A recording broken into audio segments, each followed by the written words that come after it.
Your Excellency, the Vice President of the Federal Republic of Nigeria, Your Excellency, the Chair of the Senate,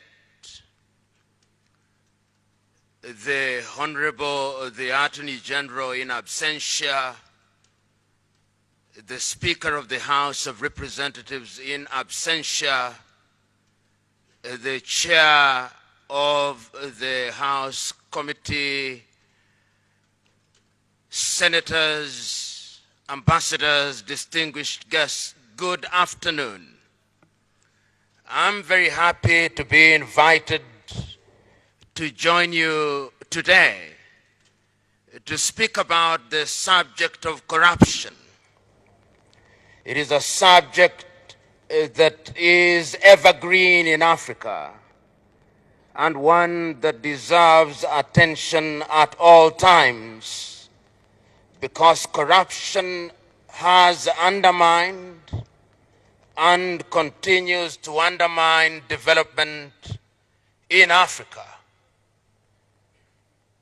It is true that corruption is to be found in every society, but the reason why corruption in Africa must receive greater attention is because corruption in Africa continues to be pervasive and pernicious to the detriment of the continent. Many African countries would have realized great economic and political growth, but such growth has been stunted because of corruption. Today, many of us know that the 50-odd African countries combined have a GDP that is lower than many European countries such as Germany, Spain, France, and many others.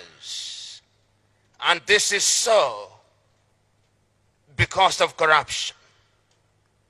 Talking about the impact of corruption and governance in Africa, the Liberian president with whom I agree, Johnson Sirleaf, says that Africa is poor because it is poorly governed. And those who have looked at Africa for a long time, including the famous South African who has advised Rwanda's government, Greg Mills, in his book, Why Africa is Poor and What Africa Can Do About It, have asserted that Africans are poor because their leaders have chosen that path. It therefore gladdens me that I have been invited to speak in the presence of elected leaders. It has also been said that one of the reasons why corruption thrives in Africa is because Africa is in the business of canonizing thieves and sanctifying and celebrating the wrong people while it vilifies her good men and women.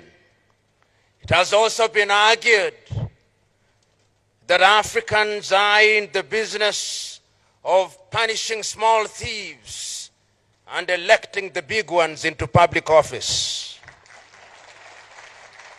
And that is why, therefore, when one is asked to speak about corruption in Africa, one must ask the question why it is that Africa has never succeeded in this fight.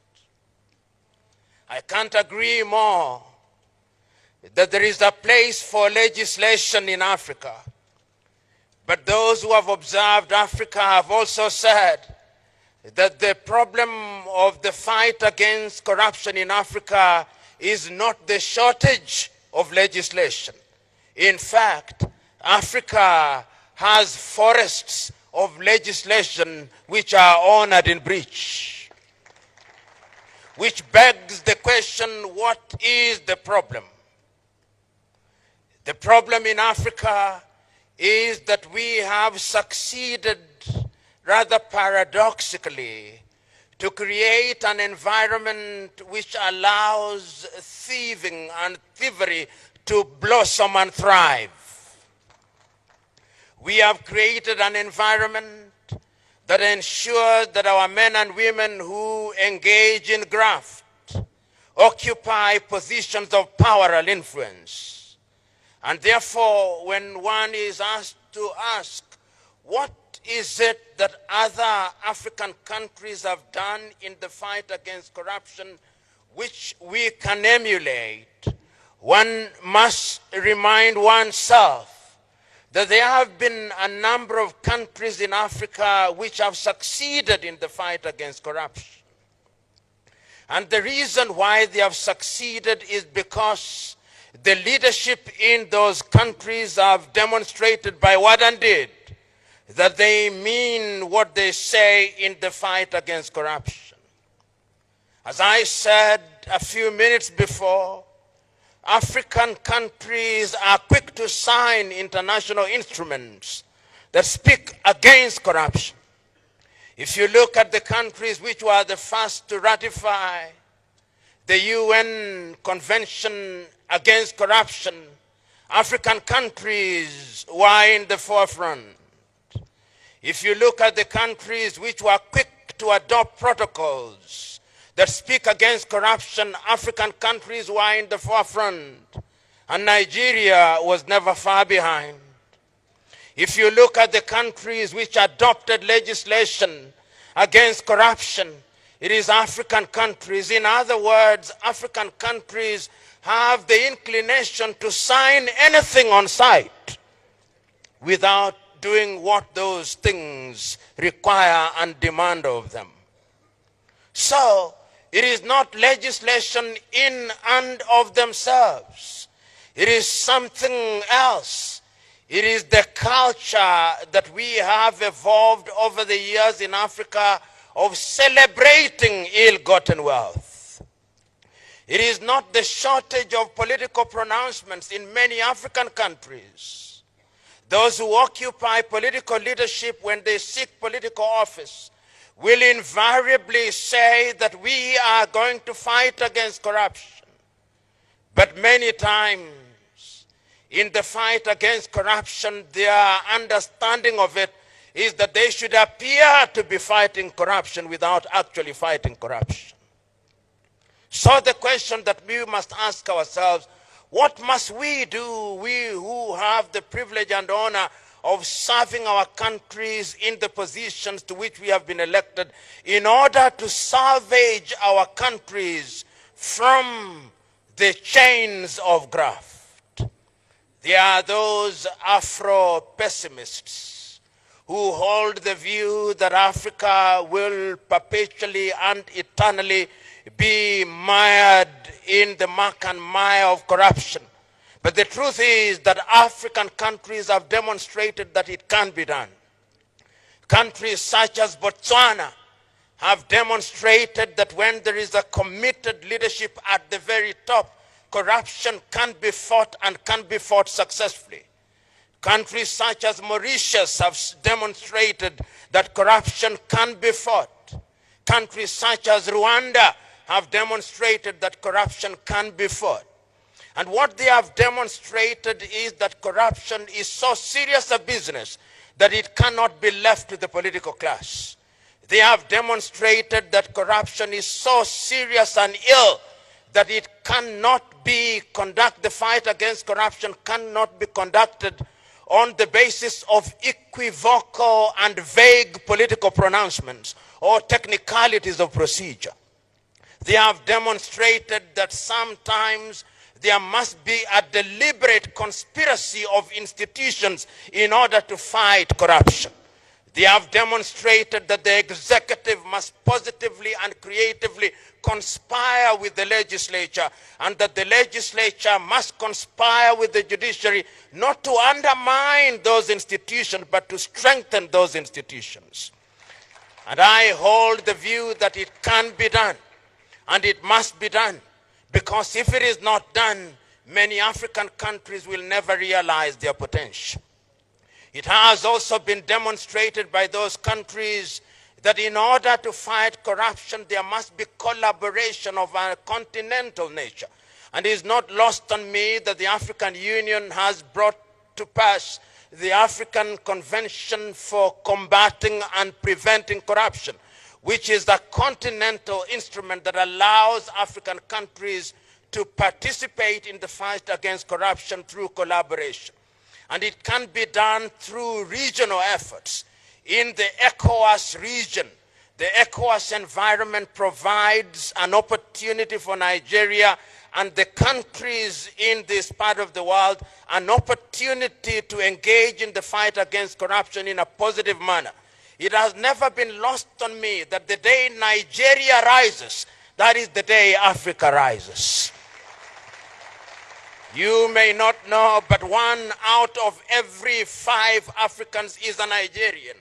And the reason, in my view, why Africa continues to totter in the manner that it does is because Nigeria has never realized our potential. The day Nigeria realizes our potential, that is the day that Africa will rise. So we are here today also to remind Nigeria that it must play her leadership role, not only in this region, but in Africa, by demonstrating by what and did that Nigeria will be in the forefront in the fight against corruption. And it's not only at the continental level that Nigeria must demonstrate this. Nigeria must also demonstrate her leadership position in the world. The United Nations Convention Against Corruption provides several opportunities which can be exploited by member states, including Nigeria, to ensure that funds that have been ill-gotten are repatriated and the men and women who engage in such unconscionable and harmful behavior are punished in accordance with the law, that the world may know that if you reap where you have not sown, there are consequences to it. It is also important to create an environment that is hostile for people to participate in corruption. There was a time when I believed that procurement laws in and of themselves were a magic wand, which upon being waived would eliminate corruption in the civil service.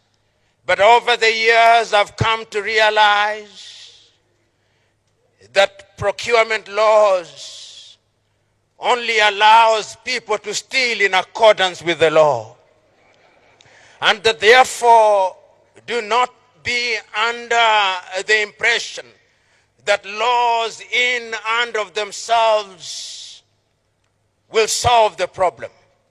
As a young boy, I read the great Nigerian writer Chinua Achebe, who said that since men have learned to shoot without missing, a naked bird has learned to fly without perching.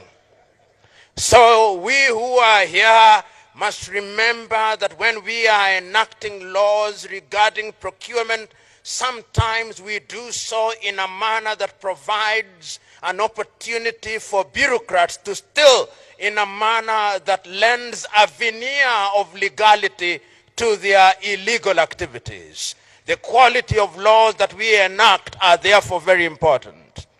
We must also, as a country, look at the lifestyle of the individuals who engage in public office. How is it that in Africa, when an individual whom we knew to be a pauper is appointed as a public official, whom we knew to be a pauper is elected, permit me and forgive me at once, members of Senate and members of the House of Representatives, that no sooner have you set foot in the Senate or the House of Representatives than you become a millionaire and you begin to live as if money was not a problem. If it was so easy, why aren't all of us so rich? The privatization of public wealth without consequence is something that we must frown upon. And that is why lifestyle audits are important, and I urge you to enact legislation that will require Nigerians that before you build a house as a public servant, you must show us the source of your funds. You must tell us where you got the money. And if you did that, you'd be amazed that those who build mansions will be reduced by 99%. And corruption is something that also undermines democracy. That is the tragedy of corruption. And it has now been demonstrated that in the countries where corruption has been fought and fought successfully, democracy also thrives. I've already indicated to you countries such as Mauritius and Botswana, which are the only two countries in Africa ever to have had budget surpluses, because the leaders in those countries have been in the forefront in the fight against corruption. The other thing that we must do is to create public awareness.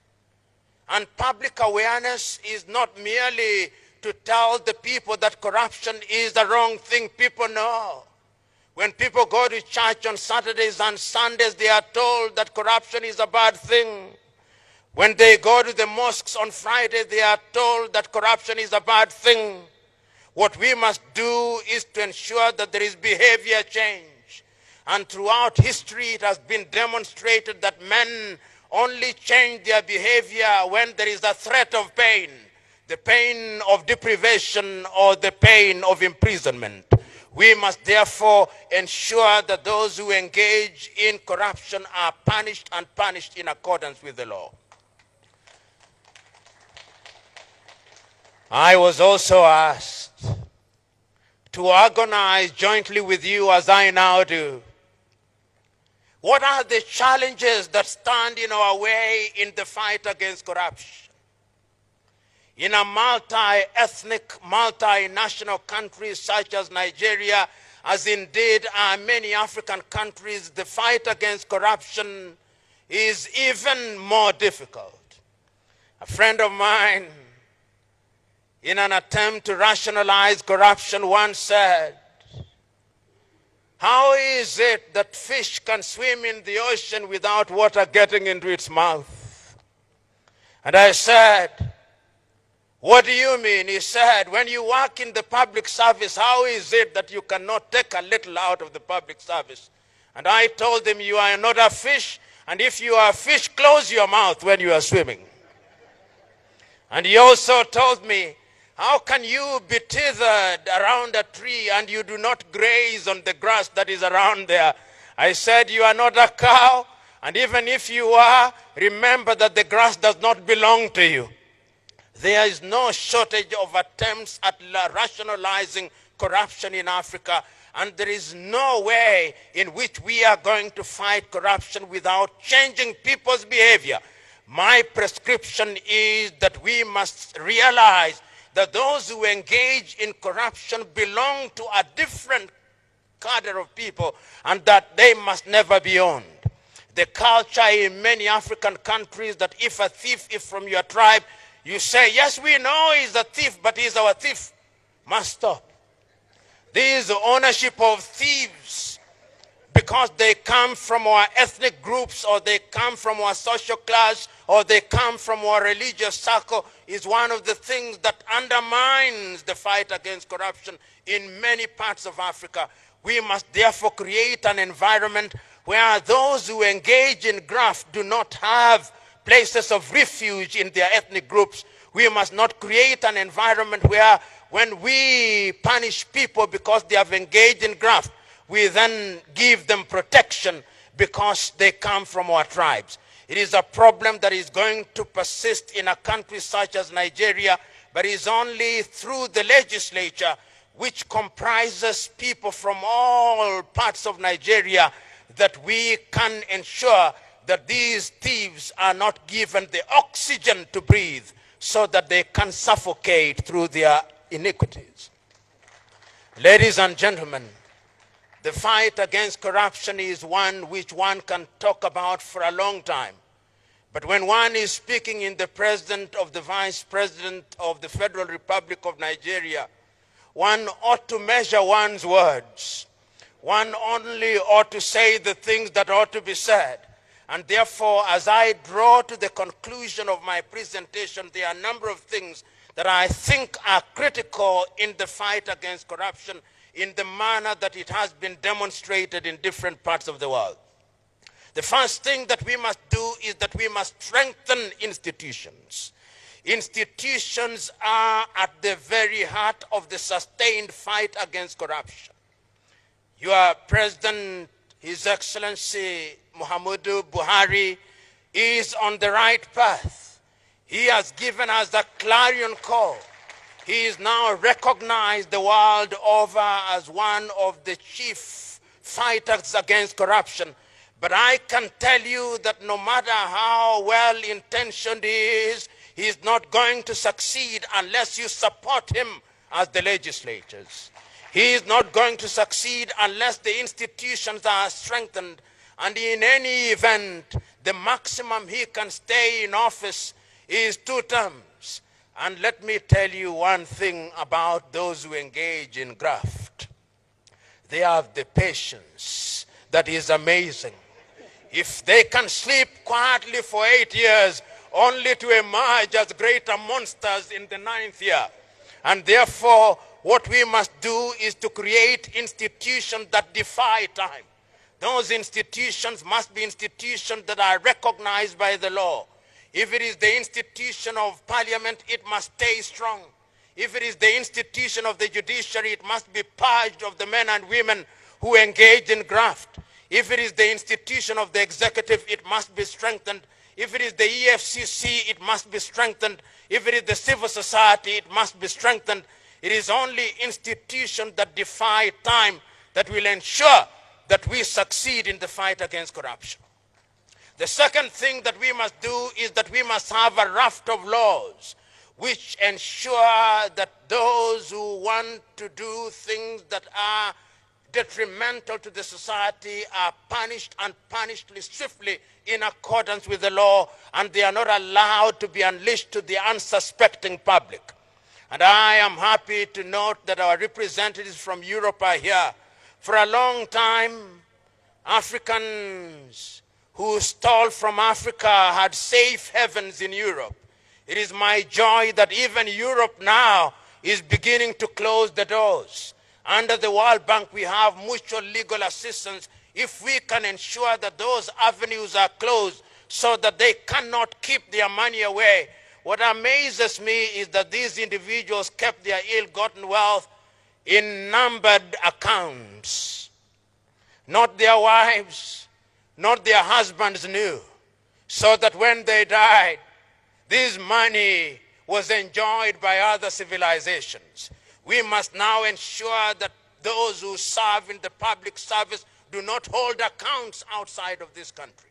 If they love this country so much that they serve her, why is it that they do not have faith in having their money in this part of the world? These are things that can only be done if we have sound laws. The third thing is that we must look at our education system. What are we teaching in the 143 universities in Nigeria? What are we teaching in our high schools? Are we teaching our young men and women that you can be celebrated simply because you have acquired wealth without a source being given? We must interrogate our curriculum, and we must involve everybody, religious leaders, traditional leaders, because how can it be that amongst the various peoples of Nigeria, you would not allow your daughter or your son to marry a thief who has stolen a goat, but a thief who has stolen naira is celebrated? We must give the goat and the naira equal value, because he's a thief is a thief. Lastly, I have no doubt in my mind that we must introduce hygiene in our politics.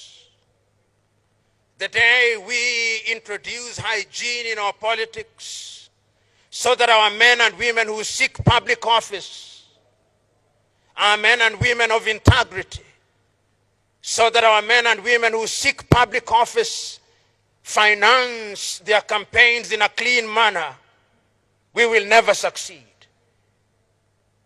I've always been amazed in many African countries that a person who, upon being elected, if he is a Nigerian, for 5 years will earn no more than 30 million naira, is prepared to spend 1 billion naira to go into public office. There must be something that they see that we, the electorate, do not see. And that thing is the ability and the opportunity to privatize public wealth. The day we introduce hygiene in our politics, the day we deal with the financing of our politics, that is the day that we will begin to sanitize our country, and that is the day that Nigeria will begin to be a great country. I look forward to the day, therefore, that corruption will be an exception rather than the rule. I look forward to the day, therefore, when the laws that we are enacting will be laws that will be observed. I look forward to the day, therefore, when we will have created an environment where we can prevent corruption. I look forward to the day, therefore, when national honors in Nigeria will be given to men and women who deserve it, not those who have bought them. I look forward to the day, therefore, when our young men and women in institutions of higher learning will have as their natural instinct, the instinct to do good. I look forward to the day, therefore, when the EFCC may be abolished because there are no more corrupt Nigerians. I look forward to the day, therefore, when all these laws will have their pride of place. I look forward to the day, therefore, when the protocols of Africa and when the laws of Africa will be in the museum of history because corruption will have been eliminated. I look forward to the day when we will be able to say, like the man in the Bible, corruption, where is thy sting? Corruption, where is thy sting? God bless.